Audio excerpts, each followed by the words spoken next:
কৈলাসহর মহকুমার শতাধিক আশাকর্মীর আর্তনাদ আজ যেন স্বাস্থ্য ব্যবস্থার অন্দরমহলে বাস্তব চিত্র তুলে ধরল। বিগত 3 মাস ধরে মাসিক অনারিয়াম অর্থাৎ ভাতা না পাওয়ার অভিযোগ তুলে তারা আজ বুধবার ঊনকোটি জেলার মুখ্য স্বাস্থ্য আধিকারিক ডক্টর শিরোদ সেন্দু চাকমার দপ্তরে 5 দফা দাবি সহ একটি বিশদ ডেপুটেশন জমা দেয়। আশাকর্মী ঐক্য মঞ্চের ব্যানারে সংগঠিত এই কর্মসূচির নেতৃত্ব দেন পিয়ালি চক্রবর্তী, শিল্পী দেব, মঞ্জু দেব, ঝুমা দাস সহ আরো অনেকেই। তারা অভিযোগ করেন দীর্ঘদিন ধরে তাদের বকেয়া অনারিয়াম এবং অন্যান্য আর্থিক প্রাপ্য না মেটানোর ফলে পরিবার চালানোই এখন দায় হয়ে পড়েছে। ডেপুটেশনে যেসব দাবিগুলো উত্থাপন করা হয়েছে তার মধ্যে প্রধান 5টি হল অবিলম্বে 3 মাসের বকেয়া ভাতা প্রদান, রাজ্য সরকার ঘোষিত মাসিক 1000 অতিরিক্ত ভাতা চালু, পূর্বের বকেয়া পরিশোধ, বকেয়া 33% এবং 100% ইনসেন্টিভ দ্রুত মেটানো, কোভিড-19 সময়কালে অতিরিক্ত কাজের পারিশ্রমিক, স্মার্ট কার্ড ও আভা কার্ড বিতরণের প্রাপ্য অর্থ পরিশোধ, নির্বাচনী প্রতিশ্রুতি অনুযায়ী আশাকর্মীদের নিয়মিত এবং স্থায়ী করে মাসিক 18,000 বেতন চালু।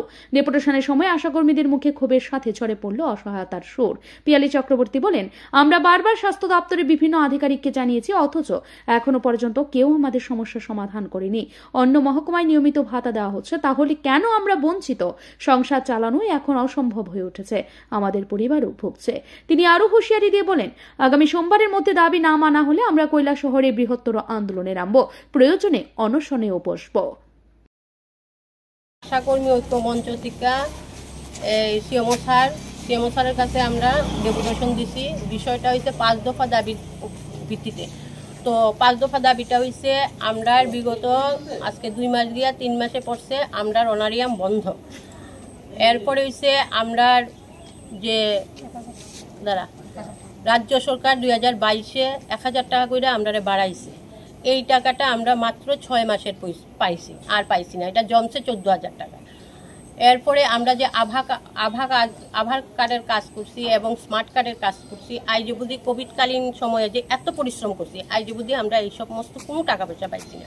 তো আমরা 5 নম্বর দাবি লাস্ট যেটা এটা হইছে আমরা আজকে কাজ করতেছি 2008-এর 22-এর সেপ্টেম্বরের 22 তারিখ আমরা ঢুকছিলাম। 2008-এর সেপ্টেম্বরের 22 তারিখ আমরা ঢুকছিলাম এই আশাকর্মী হিসাবে। কিন্তু আজকে বিগত 17 বছর পূর্ণ হইয়া 18 বছরে পা দিমু আমরা কোনো বেতন টেতন কিচ্ছু নাই। এই অনারিয়ামের মধ্যে দিয়ে আমরা কাজ করে যেতেছি, কিন্তু সরকার আমরার দিকে কোনো পদক্ষেপ নিতেছে না। তো আমরার বিগত দাবি হইল যে আমরা 17-18 বছর ধরে কাজ করতেছি, আমরা ন্যূনতম যাতে 18,000 টাকা করে একটা মজুরি প্রদান করা হয়, 18,000 টাকা করে বেতন দেওয়া হয়।